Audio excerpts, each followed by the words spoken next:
Yeah, go for it. You do what you need to do. I'm gonna put the sheets over it anyway. In all honesty, I would beg to differ. Look at this, guys. Destruction, aftermath. People forget about this stuff. They only know about it when it's in the media. Check this one out, guys. So we're in Antakya, Turkey, and we managed to spot something, subhanAllah, that's so amazing. Look at this masjid, subhanAllah. Look at this masjid. Nothing happened to it.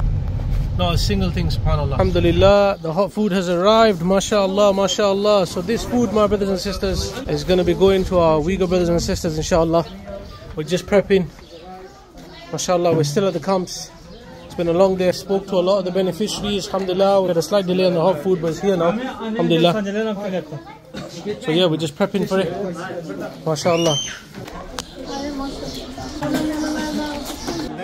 MashaAllah, One Nation, yeah, that's the one. Alhamdulillah.